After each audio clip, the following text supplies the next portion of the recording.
Bonjour à tous, aujourd'hui on va voir ensemble comment rendre vos scripts beaucoup plus professionnels en implémentant une barre de progression.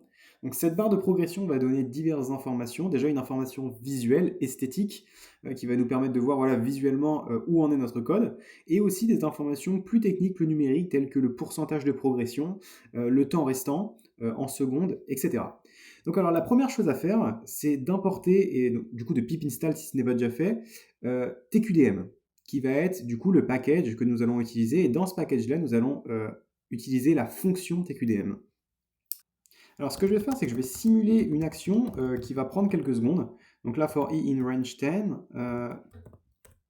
time.sleep, 0.3 secondes.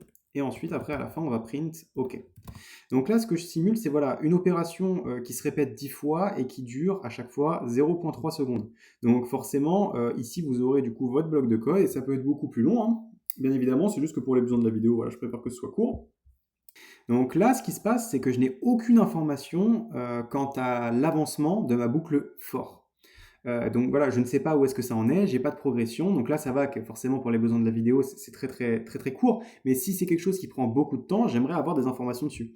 Donc ce que je vais faire, c'est que je vais appeler la fonction TQDM. Donc je vais passer range 10 en argument de TQDM.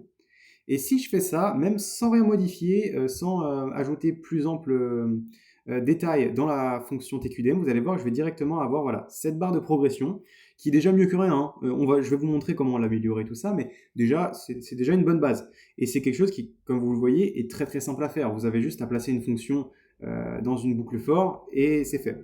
Donc à gauche, vous avez le pourcentage de progression.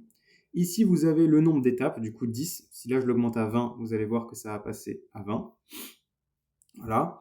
Là, le premier temps, c'est le temps qui a déjà été écoulé. Et le temps de droite, c'est le temps qui reste avant la fin de l'exécution. Et ici, c'est le nombre d'itérations par seconde.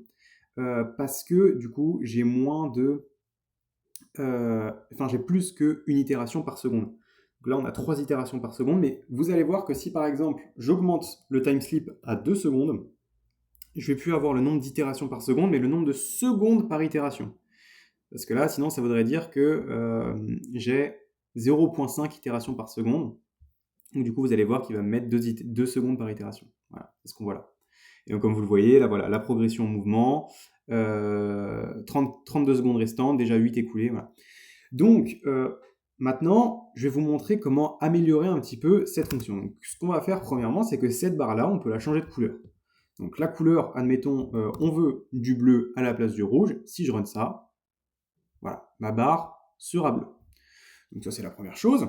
Ensuite, on peut rajouter, et ça, je vous le conseille vivement, autant la couleur, c'est un petit peu du gadget, mais là, ça va être très intéressant. Desk, pour description.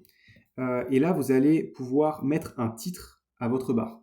Donc, admettons, je vais appeler ça Progress. Si je run encore, voilà, j'aurai Progress 2 points.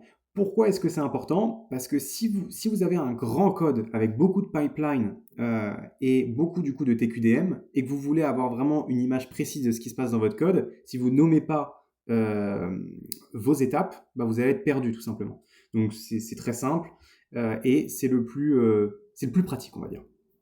Bon, voilà, je vais arrêter ça. Je vais repasser sur du range 10, ce sera plus simple, et sur du point 5 en time sleep. Alors maintenant, ce qu'on peut faire, c'est qu'on peut cacher cette barre-là une fois qu'elle a fini d'être exécutée. C'est-à-dire que là, on aurait dans l'idée, ce qu'on va avoir, c'est cette barre-là jusqu'à temps qu'elle soit finie d'exécuter. Et une fois que l'exécution est complète, cette barre-là disparaît et laisse place au code. Donc, on va appeler la fonction leave. Et là, c'est un peu contre-intuitif parce que leave, ça veut dire partir. Et si on met leave égale true, en fait, ça reste. Ça, c'est le petit trick. C'est le truc un petit peu tricky, vous allez voir. Donc là, on attend que ça soit terminé. Voilà, leave égale true, ça reste. Moi, ça m'a un petit peu perturbé au début. Mais si vous mettez leave égale false, c'est un faux ami en fait. Leave égale false, vous allez voir que ça va disparaître. Voilà. Donc, faut faire bien attention à ça, mais sachez qu'en tout cas, l'argument qui permet de faire apparaître ou disparaître la fonction, c'est l'argument leave. Donc, je vais laisser tous les arguments au fur et à mesure, hein, comme ça vous pouvez les avoir sur l'écran. Pas besoin de revenir en arrière. Maintenant, si on veut une autre forme que des barres, on peut vouloir autre chose. Je vais vous montrer comment avoir un format personnalisé. Donc là, on va appeler l'argument ASCII égale, on va ouvrir les guillemets et on va mettre deux symboles, ou deux lettres, ou ce que vous voulez. Ça va être assez compliqué d'expliquer, donc je vais plutôt vous montrer par la pratique. Donc là, je mets des moins et des plus. Ce sera plus une fois que l'étape sera remplie, et en attendant, ce sera moins. Voilà, donc là, c'est pas, c'est pas du tout compréhensible, donc voilà, là, vous le voyez mieux. En fait, c'est moins pour les restants, et une fois que c'est fait, ça se transforme en plus. Voilà. Vous pouvez mettre, par exemple, ce qui se fait beaucoup hein, d'ailleurs, mettre des hashtags une fois que l'opération est réalisée. Voilà. Ça, c'est un peu une convention. Alors à présent, on va voir ensemble quelque chose d'un petit peu plus complexe, à savoir comment formater soi-même la barre. Je vais vous donner un exemple, mon exemple personnel. Je n'utilise pas cette barre-là, personnellement, parce que, en général, hein, parce que le nombre d'itérations par seconde m'est complètement égal. Le temps déjà passé en exécution m'est complètement égal. Le nombre d'itérations m'est complètement égal aussi. Je veux juste le titre, parce que parfois, voilà, il y a plusieurs TQDM, il y a plusieurs boucles où on utilise TQDM. La barre avec la progression et le temps restant. Donc ce qu'on va faire, c'est qu'on va appeler l'argument bar format égal, et on va ouvrir les guillemets, et on va mettre chaque argument, enfin chaque élément, pardon, entre crochets. Donc vous allez voir, si je mets que bar, ça correspond juste à cette petite truc de progression en bleu là, vous voyez? Voilà. Ça, c'est juste la barre vierge. Donc là, vous allez vraiment formater en fait votre affichage. C'est pour ça que je trouve ça assez intéressant, parce que si vous voulez un petit peu appliquer le fameux slogan de l'armée américaine, KISS, Keep it short and simple, c'est un petit peu ça. Parfois, vous n'avez pas besoin de too much information. Donc, maintenant, je vais appeler l'élément remaining pour avoir le temps restant. Donc là, maintenant, j'ai la barre et le temps restant. Et je vais appeler l'argument, donc je vais le mettre au début, je vais appeler l'argument L bar. Pourquoi L bar? Pour label, L pour label en fait. L-bar. Et je vous dis que c'est plus compliqué parce que voilà, encore une fois, il faut les apprendre. Vous voyez, c'est pas, comment dire, ils sont pas appelables, il faut les connaître. Donc ça, voilà, c'est le design alternatif que je vous donne, qui, selon moi, est beaucoup plus parlant, en fait, tout simplement.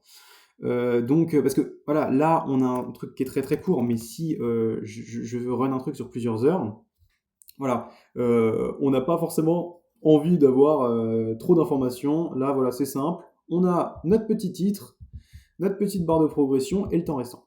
Si vous êtes intéressé par les bases de Python pour la finance, je vous recommande d'aller voir le reste de la playlist qui va s'afficher en fin de vidéo, dans lequel on aborde comment sécuriser ces variables sensibles, enfin ces informations sensibles, comment créer des nouvelles variables dans un data frame, et plein d'autres vidéos sont à venir.